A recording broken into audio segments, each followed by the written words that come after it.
Բարև ձեզ հարգելի բարեկամներ, եթերում Ardzagang հեռուստաընկերությունն է, մենք սկսում ենք մեր հաղորդումը նորություններով։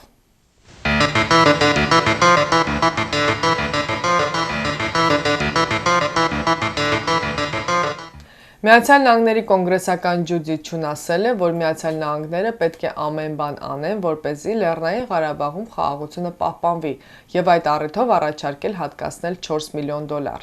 Կոնգրեսական ջույի օրենսդրական նախաձեռնությամբ 2020 թվականին նախատեսվում է Միացյալ Նահանգների պետբյուջեից գումար հատկացնել հայտնի Ռոյս Էնգելի նախաձեռնության իրականացմանը։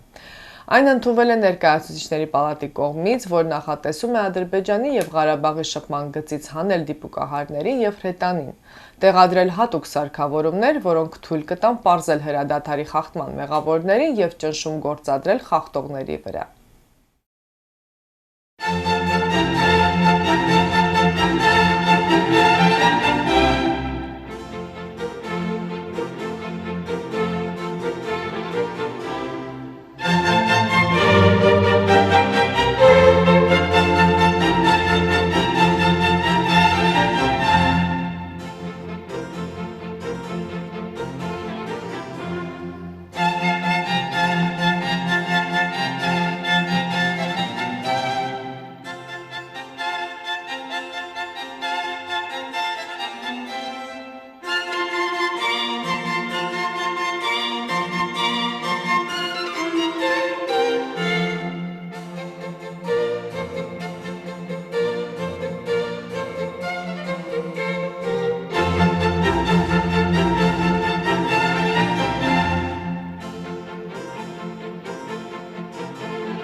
Միացյալ Նահանգների Ներկայացուցիչների պալատը վերջերս որոշում է ընդունել, որով սահմանափակել է նախագահ Դոնալդ Թրամփի Իրանին ինքնուրույն պատերազմ հայտարարելու եւ նմանատիպ գործողությունները ֆինանսավորելու իրավունքը։ Սահմանափակման օգտին քվեարկել է 251 կոնգրեսական դեմ 170։ Դա կհիշեցնի նախագահին, որ ամերիկյան ժողովուրդը նոր պատերազմ չի ցանկանում Մերձավոր Արևելքում, ասել է Կալիֆոռնիայից Ներկայացուցիչների պալատի անդամ Ռոհանուն։ Վերջերս նախագահ Թրամփը կարգադրել է հարվածել Պարսկաստանին, սակայն վերջին պահին փոխել է որոշումը, գրել է New York Times-ը։ Պատճառը Իրանի զինվորական ուժերը խոցել էին ամերիկյան անօդաչու ինքնաթիռը, հայտարարելով, որ սարքը խախտել է Իրանի օդային տարածքը։ Սիրով հայտնում ենք մեր հայրենակիցներին, որ արձագանքի հաղորդումները կարող են դիտել բացելով ArdzagangTV.com վեբսայթը։ Հատկապես մեր այն հայրենակիցները, որոնք ունեն հնարավորություն մեր հաղորդումները դիտել հեռուստաէկրանից, կարող են դիտել կոմպյուտերի միջոցով, ցանկացած ժամին, ցանկացած երկրում ու քաղաքում։ Ուրեմն հիշեք ArdzagangTV.com եւ արձագանքը կբացվի ձեր առջև իր հաղորդումներով։ Ադրբեջանի նախագահ Իլհամ Ալիևը Եվրամիության խորհրդի նախագահ Դոնալդ Տուսկի հետ Բաքվում կայացած համատեղ ճեպազրույցում Հայաստանին մեղադրել է ապակառուցողական դիրքորոշման մեջ։ Նա հայտարարել է, որ Ադրբեջանի դիրքորոշումը միանշանակ է, որ հակամարտությունը պետք է կարգավորվի Ադրբեջանի տարածքային ամբողջականության շրջանակներում, հայտնում է Interfax-ը։ Նա հավելել է, որ միջազգային հանրության եւ ԵԱՀԿ Մինսկի խմբի ջանքերը պետք է ուղղվեն հակամարտության շուտապույտ կարգավորմանը, պահպանելով Ադրբեջանի ամբողջականությունը։ Հարգելի բարեկամներ, ձեր ուշադրությանն ենք ներկայացնում վերջին նկարահանումները սինեմատոգրաֆիկ ոճով։ Կարող եք օգտվել մեր ծառայությունից ձեր հարսանեկան ծննդյան մկրտության եւ այլ անձնական տոնակատարությունների համար։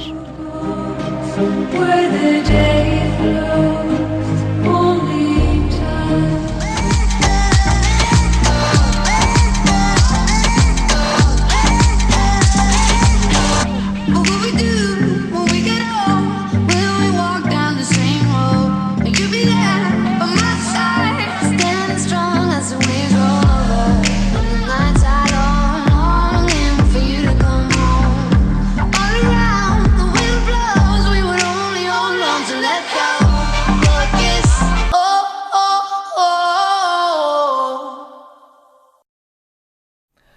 2018 թվականին Հայաստանի Հանրապետությունում մոտ 100 հյուրանոց է բացվել։ Հայաստանի Հանրապետության ազգային վիճակագրական ծառայության տվյալների համաձայն, եթե 2017 թվականին երկրում եղել է 556 հյուրանոց, ապա 2018 թվականին այն հասել է 652-ի։ Միայն Երևանում բացվել է 70 հյուրանոց, մայրաքաղաքում 2018 թվականին ընդհանուր առմամբ գործել է 390 հյուրանոց։ Հյուրանոցներում աշխատում են մոտ 5000 մարդ, հյուրանոցների տարեկան շրջանառությունը կազմում է մոտավորապես $60 միլիոն։ Դատելով հյուրանոցների ավելացումից պետք է ենթադրել, որ տուրիստների քանակը երկրում շատացել է։ Ardzagang հեռուստաընկերությունը շարունակում է կազմակերպել ճանապարհորդություն դեպի Հայաստան։ Ինչպես համոզվել են Ardzaganքի հետ նախկինում ճամփորդածները, դուք կմնաք հարմարավետ ու թանկարժեք հյուրանոցներում։ Ամեն երեկո առաջնակարգ ռեստորաններում կվայելեք ձեր ընթրիքը, հայկական երաժշտությամբ, երգ ու պարով։ Կայցելեք Հայաստանի տեսարժան վայրերը, կլինեք թատրոններում ու համերգասրահներում, ինչպես նաև երեկօրյա ճամփորդությամբ կմեկնեք Լեռնային Ղարաբաղ։ Եվ ամենակարևորն այն է, որ բոլոր պայմանները ստեղծված են ավելի փոքրիկ խմբով եւ ավելի ջերմ միջավայրում լավագույն ժամանցը անցկացնելու համար։ Եվ այսպես շտապեք զանգահարել Ardzagang հեռուստաընկերություն 201 944 279 հեռախոսահամարով։ Վստահ եղեք, որ Հայաստան մեկնելու լավագույն ընտրությունը Ardzaganքի հետ ճամփորդելն է, որը ձեզ համար արդեն նախապատրաստել է ամենահարմարավետ պայմանները։ 2019 թվականի առաջին կիսամյակում Արցախ էր այցելել 12606 օտարերկրյա զբոսաշրջիկ, հայտնում է Արցախ պրեսը։ Օտարերկրյա զբոսաշրջային այցելությունները Արցախ 2018 թվականի նույն ժամանակահատվածի համեմատ 2019 թվականի առաջին կիսամյակում ավելացել են 68%-ով։ Ըստ Արցախի Հանրապետության մշակույթի, երիտասարդության հարցերի և զբոսաշրջության նախարարության տվյալների, Արցախում կառուցվել է 17 նոր հյուրանոցային համալիր։ Արցախի Հանրապետությունում այսօրվա տվյալներով գործում է 78 հյուրանոց, որոնք ունեն 1828 սենյակ։ Ուրախալին այն է, որ այդ շրջանում բոլոր հյուրանոցները զբաղեցված են։ Ardzagang հեռուստաընկերությունը կազմակերպում է բացօթյա ճաշկերույթ Նյու Յորքի ծովափնյա վերանորոգված Քորնետաշ ճաշարանում Կիրակի սեպտեմբերի 15-ին ժամը 4-ից։ Առատ ուտեստեղ են հաճելի երաժշտություն, ուրախ ծրագիր, բարեկամների ջերմ շրջապատում, մուտքին նվեր $80։ Ներկա գտնվելով այս գեղատեսիլ ճաշարանում օգտակար կլինեք ձեր 23 տարվա հեռուստաընկերությանը եւ միևնույն ժամանակ հաճելի ժամանակ կանցկացնեք ձեր ընտանիքի եւ բարեկամների ջերմ շրջապատում։ Ուրեմն հիշեք, Կիրակի սեպտեմբերի 15-ին ժամը 4-ից Նյու Յորքի Քորնետաշ ճաշարանում։ Նախապես տեղերն ապահովելու համար հեռարձակնել Ardzaganքին 201 944 279 կամ 917 446 7375 հեռախոսահամարներով։ Համաշխարհային բանկի տվյալներով Հայաստանը 6-րդ տեղն է զբաղեցնում մեկ շնչի հաշվով ամենաշատ աղբ ստեղծող երկրների շարքում։ Ըստ Համաշխարհային բանկի ուսումնասիրության, երկրում յուրաքանչյուր քաղաքացու տարեկան բաժին է ընկնում մոտ 16 տոննա աղբ։ Հայաստանում տարեկան աղբի քանակը կազմում է մոտ 48 միլիոն տոննա։ Բնակչության մեկ շնչին բաժին ընկնող ամենաշատ աղբ արտադրող երկիրը Կանադան է 36 տոննա, երկրորդ տեղում Բուլղարիան է 27 տոննա, երրորդը Միացյալ Նահանգներն են 26 տոննա։ Տասնյակում են Ֆինլանդիան, Էստոնիան, Շվեդիան, Լյուքսեմբուրգը, Ուկրաինան և Սերբիան։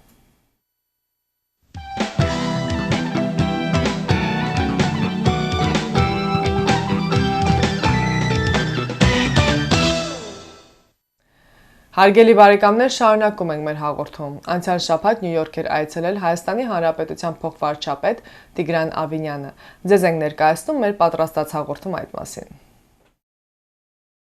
Հուլիսի 15-ից 20-ը Միացյալ Նահանգներում էր գտնվում Հայաստանի Հանրապետության փոխվարչապետ Տիգրան Ավինյանը։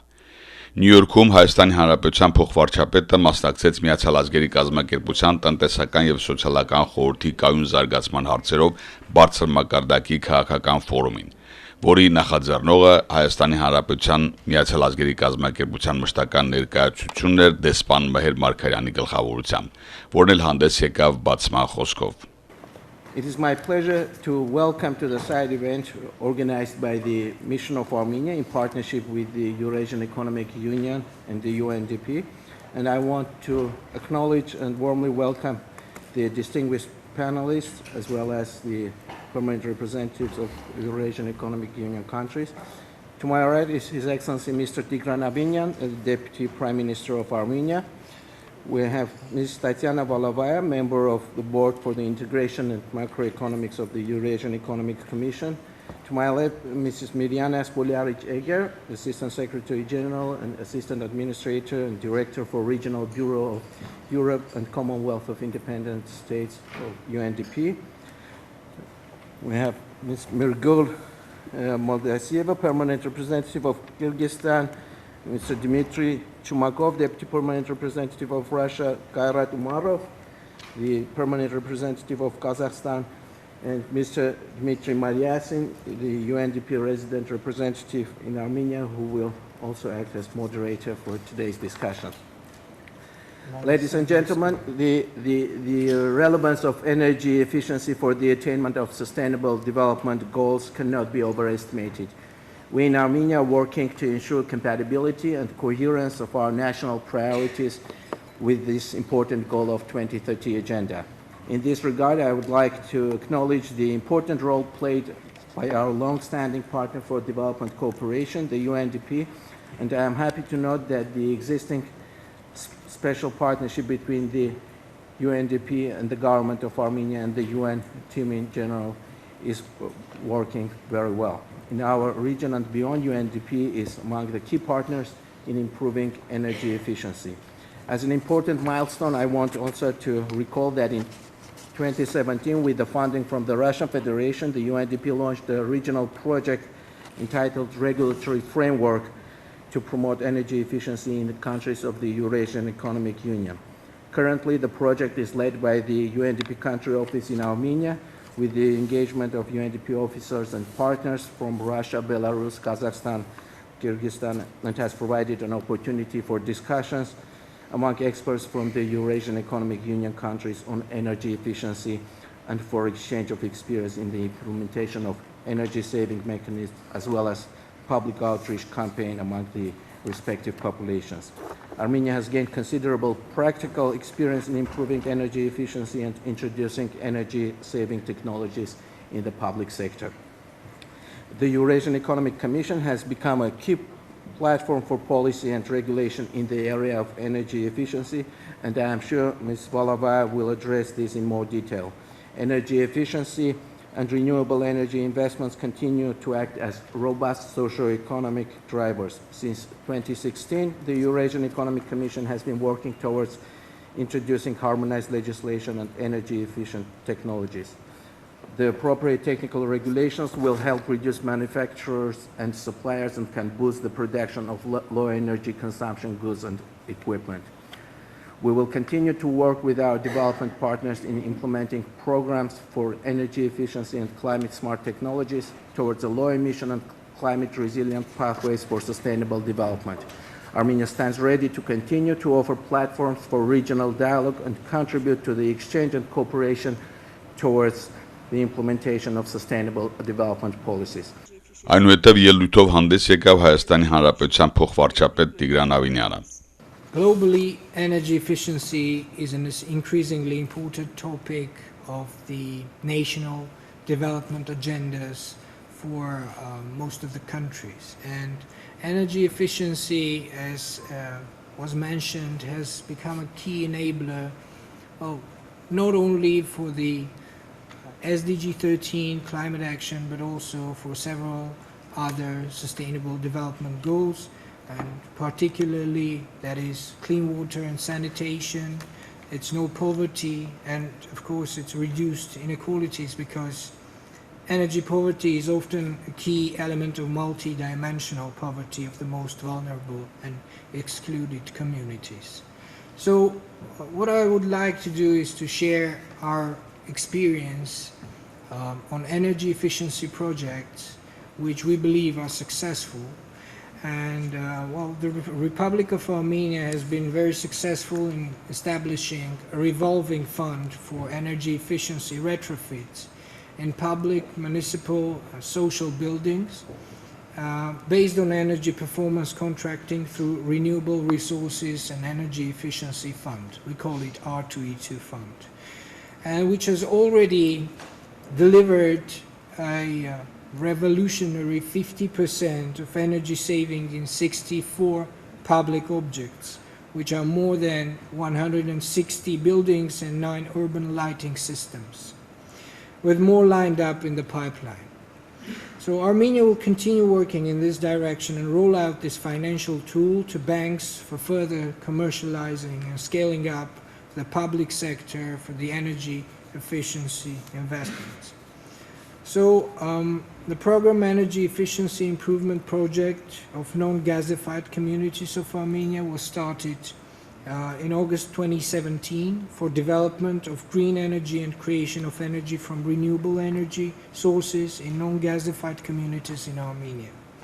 And since the beginning of the project, 2015 water heaters and 66 solar photovoltaic systems have been installed. We have another EU-supported project which has an objective is to reduce the energy consumption and associated emissions of greenhouse gases annually through supporting application of renewable energy sources and energy efficiency measures in multi-apartment buildings in Yerevan. And just to give you some more details on the situation we have on energy efficiency in Armenia. So basically starting from 2013, Armenia is developing the national energy efficiency plans, defining policies and measures for each 3 years period. And Armenian cities, and particularly the capital city Yerevan, has adopted sustainable energy action plans committed to promote energy efficiency in municipal services to ensure reduction of energy sector greenhouse emissions by 20% by 2020, and new obligations taken for 30% by 2030. That's a pretty serious number. So basically Armenia has around 67% of greenhouse emissions generations from the energy generation and consumption. And basically that means we would need to switch quite a significant number of energy generation from thermal stations to renewables. Particularly that means that up to 2036 Armenia has to develop around 4,000 megawatts of solar energy power. And that also means that in the residential sector, we would need to have comprehensive programs of introducing energy efficiency programs. Well, the main constraint in that is that in the residential sector, the partner is hard to be defined. So we would need to have housing agencies who could take the responsibility of the repayments after the project is being implemented. Currently, the R2E2 fund's experience is being reviewed by the Balkan state as a good example, and I believe this will be scaled up there as well. And we're also thankful to our partners from UNDP, GEF and GCF, who are doing separate programs which are also a part of the general strategy. So this is the general picture we have. We believe that energy efficiency projects need to be taken to higher levels, to higher political levels, because the energy efficiency projects need a lot of support from the government. They need a lot of grant subsidizing. They need cheap money, basically, because of the problems with being bankable are real in this sector. So, but again, this is one of the most cheap ways to find various ways to increase the energy intensity of the country and create much more GDP with consuming less energy. Էներգիայի օգտակարության եւ արդյունավետության մասին խոսվեց ներկայացնելով Հայաստանը հատկապես վերջին շրջանում։ Colleagues, ladies and gentlemen, I also have the honor to make a presentation from the UNDP can actually generate additional available finance that can be investment in development simultaneously through energy efficiency measures, reducing such negative impact of negative air pollution in cities, which is an important issue in a growing number of countries. You see some of the figures here. Unfortunately, the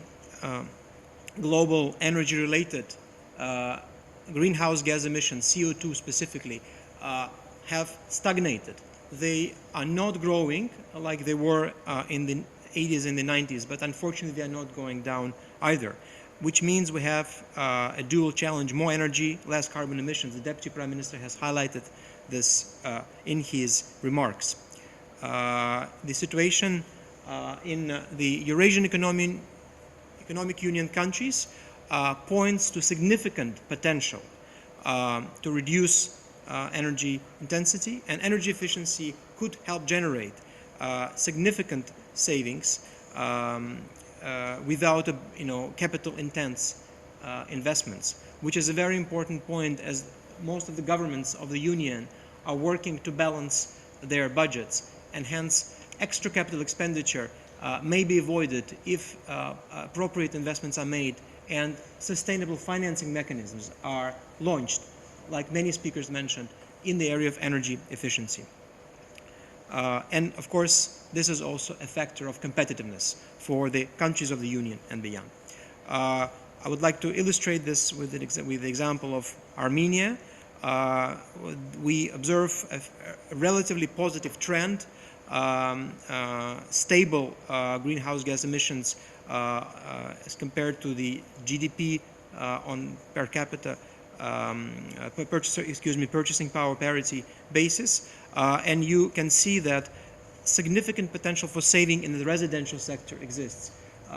This was mentioned before by Deputy Prime Minister. This is where collective action of residents through respective institutional frameworks can actually generate not just an abstract saving, but saving for concrete people, very often poor people, who experience significant energy poverty. So this is a very important illustration, and transport is the second largest energy consumer, which again points to the potential of redeveloping green transport in Armenia. As an example, situation is similar in many other countries. So what can be done to reduce the negative effects of climate change from the energy efficiency point of view? You can see that it is about reducing air pollution, improving energy security, and other elements. At UNDP, we think targeting is very important, working with most energy-intensive sectors. Prioritization is important because government policies cannot address all elements simultaneously, and standards are extremely important, and I'll speak about this in a minute, as well as market transformation through demonstrating to the private sector, to the banking sector especially, that energy efficiency can become a sustainably financed sector with barriers removed by government regulation and with incentives created for the banking sector especially to create products that help reduce energy efficiency, especially in residential sector, in buildings.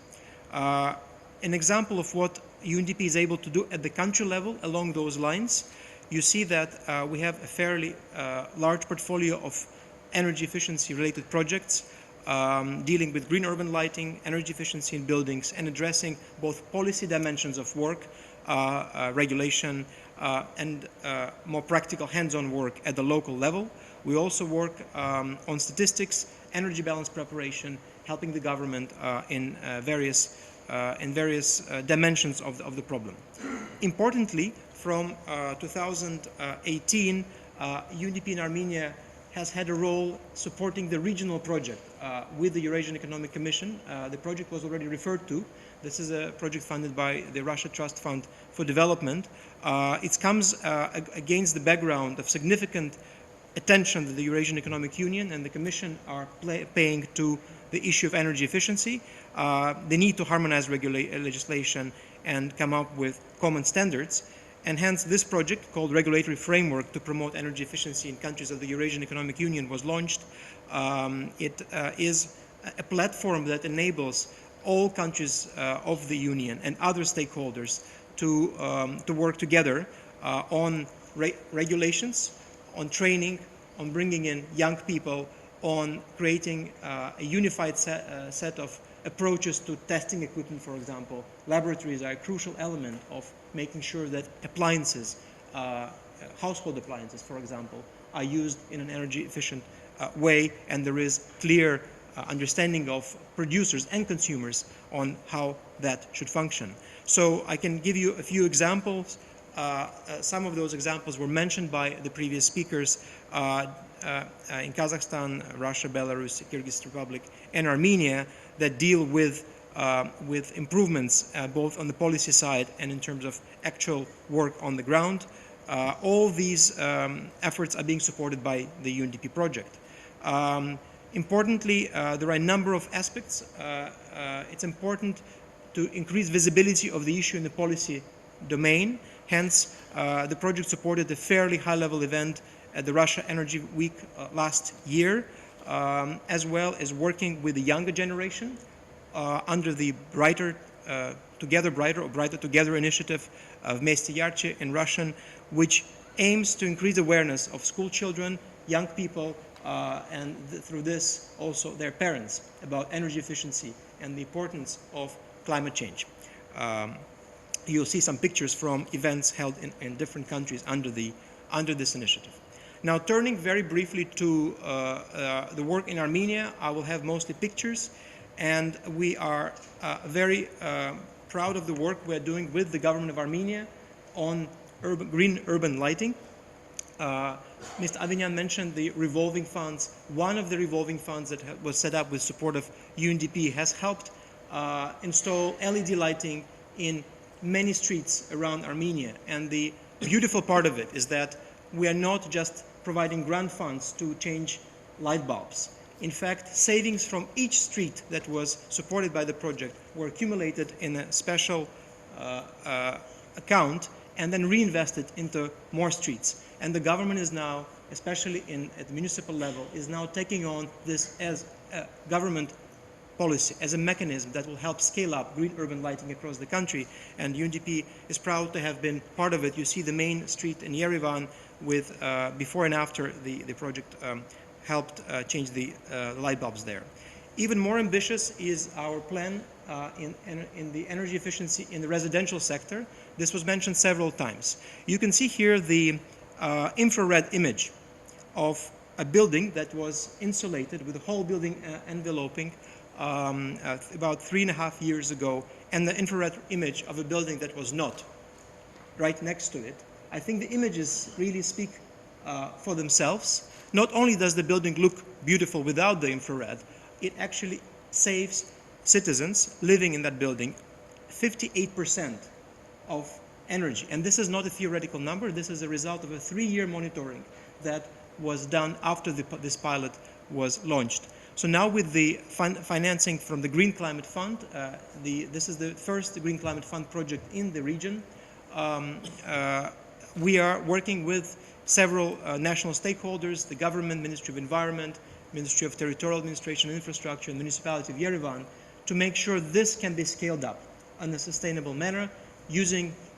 the institutional mechanisms that the Deputy Prime Minister referred to and involving the banking sector. I will not go into details, but our estimates show that around 4,500 9-story multi-apartment buildings of this type can be renovated in the next 5 to 7 years if the model is launched and proves to be workable. This is our job.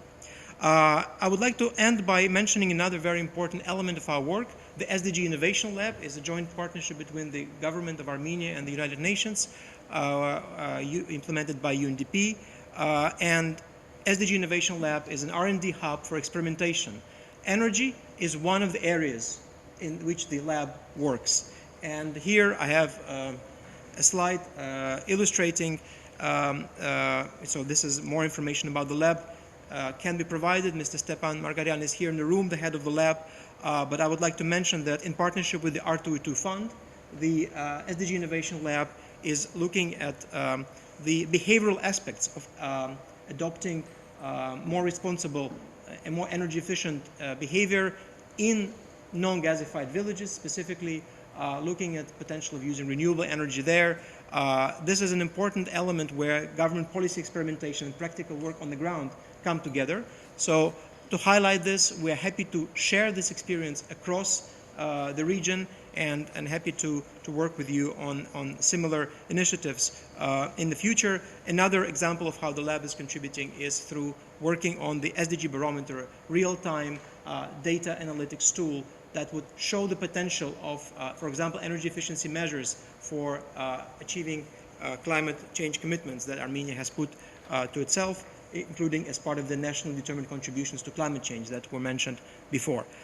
Համաշխարհային կլիմայի փոփոխությունը ինչ ազդեցություն կունենա հատկապես Հայաստանում հարցին փոխվարչապետը մասնավորապես ասաց. Climate change has been affecting our landscape pretty drastically. We have a lake that constitutes a big portion of the territory of Armenia. And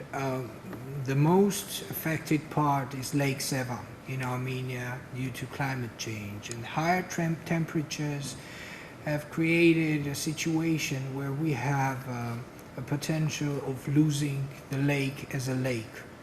So currently we're working on finding the ways to deal with this issue. And the first thing that we're trying to do is to bring the level of the lake to a higher point for about 6 meters, which means we need to pour some more water inside the lake. So this will create a lower level of cold, let's say, water, which will keep the lake as a lake for the near future at least. But the climate change is real, and the climate change, we do feel the changes in the temperature, and flora and the fauna feels that change. I won't be able to tell you particular numbers and particular budget that we're spending because on specifically tackling the issues created by the climate change, but well, this is also a portion of those issues. Basically, what we're trying to put some more funds into energy efficiency projects, which are also resulting in lowering emissions of CO2. So basically, this is a wide range, and I just brought an example, which is like we see it every day, and this is an issue for like the whole country because like everyone is worried about this. I believe we would need to put some more attention to this kind of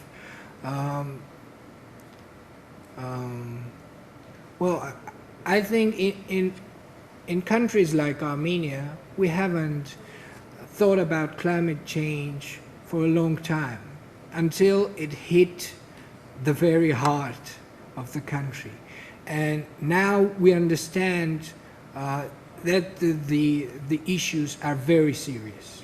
And the Ministry of Environment is like one of the ministries who has the highest priorities, whose projects have the highest priorities for us now. Because environmental issues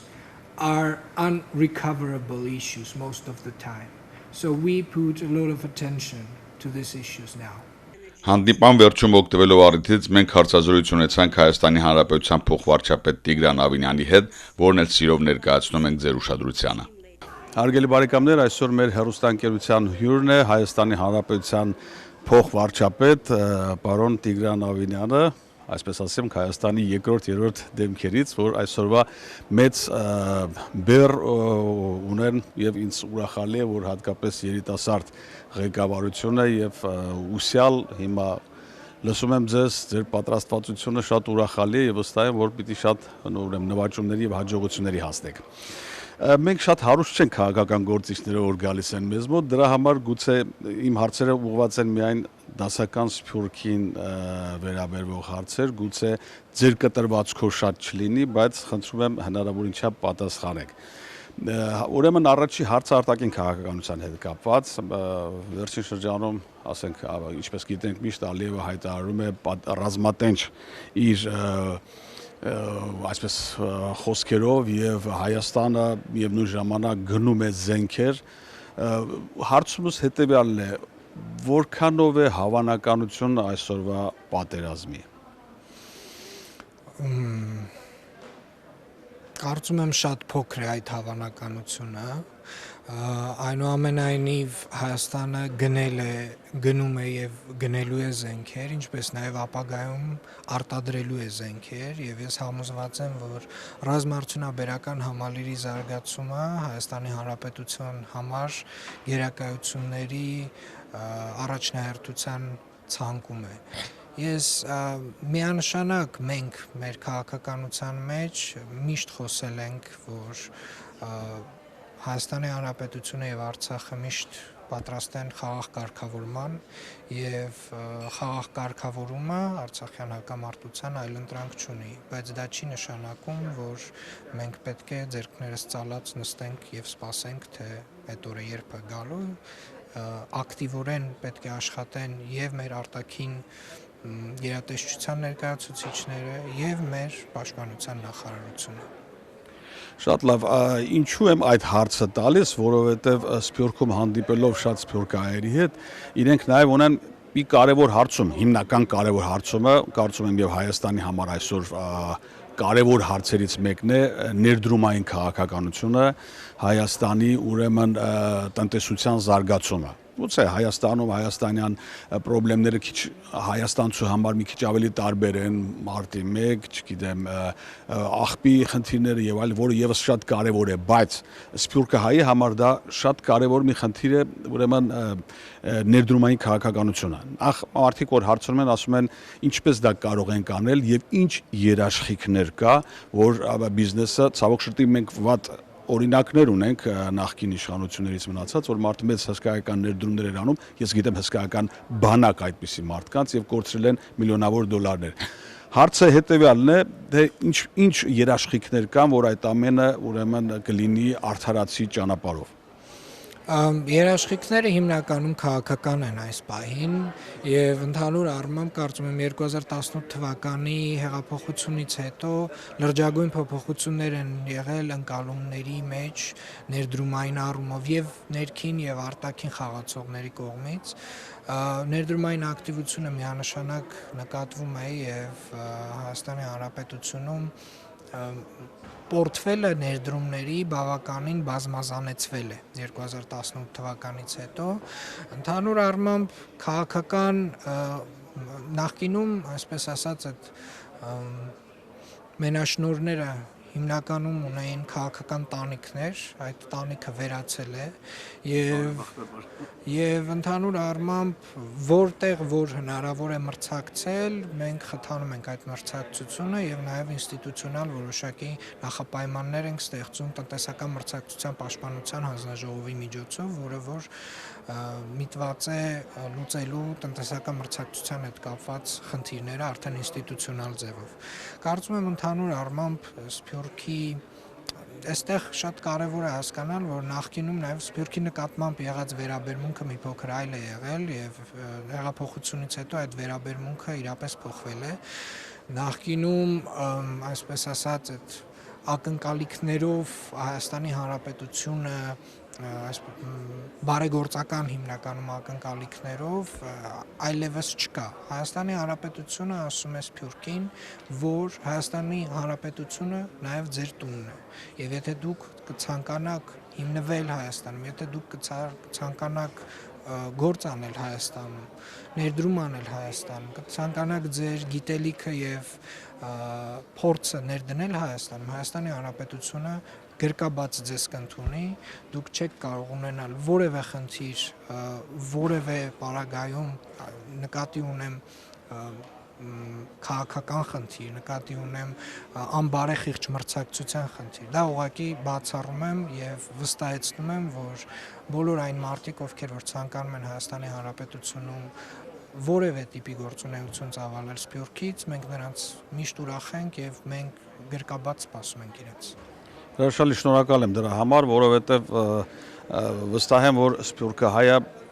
եւ բոլոր ժամանակներում եղել է, ինքը իրեն զգացել է լիիրավ Հայաստանի հայ ազգի մասնիկը, Հայաստանի, այսպես ասեմ, բաժնետերը, բայց շատ դեպքերում այդպիսի զգացողությամբ ես նկատի ունեմ իհարկե դասական Սփյուռքին, ովքեր որ Հայաստանում չեն ծնվել, նրանք միշտ էլ իրենց համարել են երկրի մարդ, ցավոք սրտի այդ գնահատականին շատ դեպքերում չեն արժանացել։ Պարոն Ավինյան, գիտեմ, որ ձեր ժամանակը սուղ է, չեմ ուզում գրավել ձեր ժամանակը, բայց մի հարց ունեմ ձեզ տալու, գուցե վերջին է, այսպես ասեմ։ 1 տարի, 2 ամիս, 3 ամիս արդեն տեղի ունեցած փոփոխությունը եւ հսկայական փոփոխությունը։ Մարդկանց ոգևորությունը ես հիմա ցավոք տեսնում եմ որոշ իմաստով նվազում։ Դուք ինչպես եք գնահատում այդ 1 տարվա գործունեությունը եւ այդ նվազման դեմը ինչպես եք ուզում կանխել, որպեսզի շատ չմեծանա։ Հեղափոխությունը տրամաբանորեն մեծ ակնկալիքներ էր առաջացրել Հայաստանի Հանրապետության քաղաքացիների շրջանում եւ Սփյուռքի շրջանում նույնպես։ Ես կարծում եմ, որ ընդհանուր առմամբ մեր արդյունքները բավականին լավն են։ Հայաստանի Հանրապետությունը 2018 թվականին ունենալով բազմակի վարչապետի ընտրություններ եւ հրաժարականներ, ազգային ժողովում ընտրություններ, քաղաքապետարանի ընտրություններ ավականու, հեղափոխական շարժման ամբողջ ընթացքում պարալիզացված փողոցներ, Հայաստանի Հանրապետությունով մենք կարողացանք տարին փակել 5.2% տնտեսական աճով եւ այդ տրենդը շարունակվում է եւ առաջին եռամսյակում 2019 թվականի մենք ունենք 7.1% տնտեսական աճ, որը Եվրոպայում առաջին ցուցանիշն է։ Ընդհանուր առմամբ այս փոփոխությունները կարծում եմ շատ կարեւոր են, որպեսզի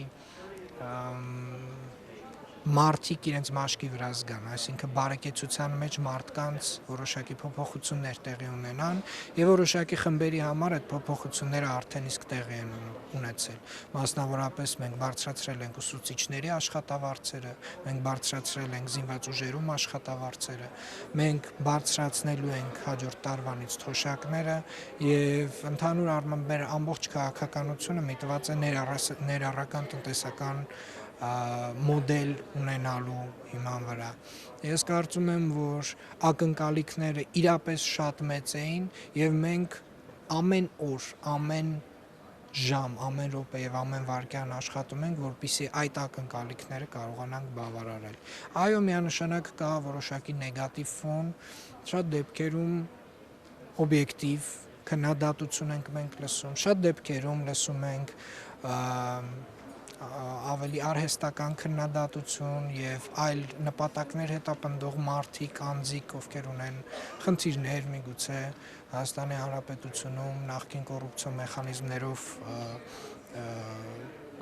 պարփակված եւ թաթախված մարդիկ ունեն մեծ նաեւ ֆինանսական ռեսուրսներ, կարողանում են նաեւ որոշակիորեն մեդիա դաշտի վրա ազդեցություն ունենալ այդ ռեսուրսների օգտագործմամբ,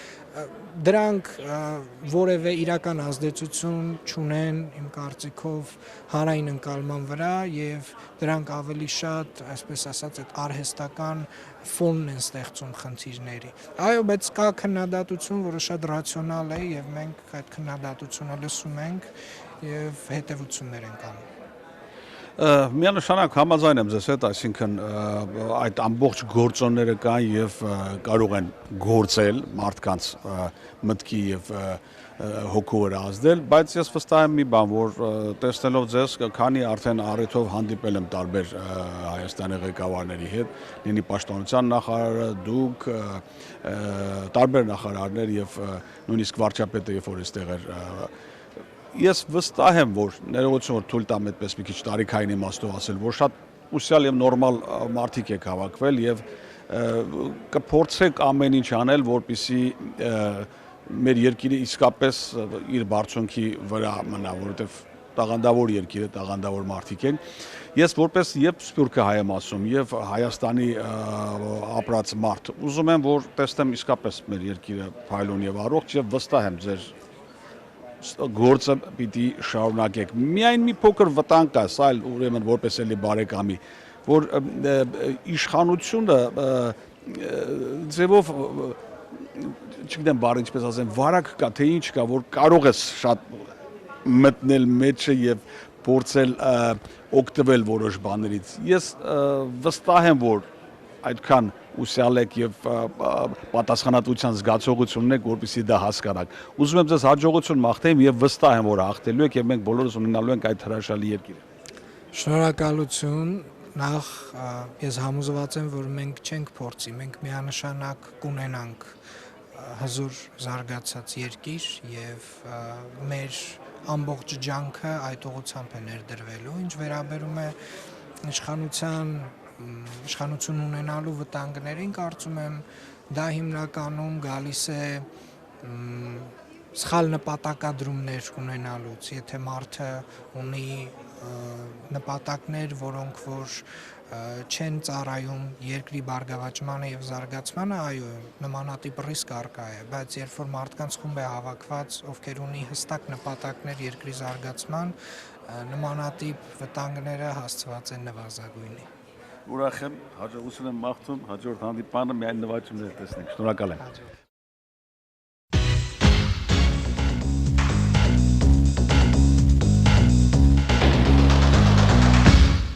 Ardzagang հեռուստաընկերությունը ձեզ է առաջարկում իր բազմապիսի ծառայությունները, պատրաստել վիդեոկլիպներ, արվեստագետների, երգիչ երաժիշտների, մասնավոր բիզնեսների համար, որով կարող եք գովազդել ձեր գործունեությունը տարբեր տեղերում։ Ardzagang-ից գործող վիդեո ֆոտոստուդիոն նկարահանում է հարսանյաց ծննդյան մկրտության եւ այլ անձնական տոնակատարություններ, վիդեո եւ ֆոտո, պատրաստում է գեղեցիկ ալբոմներ, շնորհակալական քարտեր։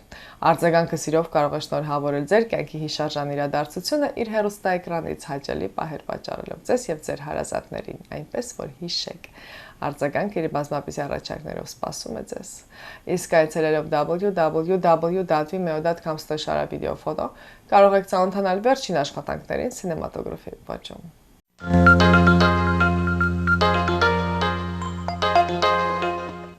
Հարգելի բարեկամներ, այսքանով ամփոփում ենք մեր հաղորդումը։ Ամբողջական հաղորդումը կարող եք դիտել մեր www.ardzagangtv.com կայքում։ Կհանդիպենք հաջորդ շաբաթ։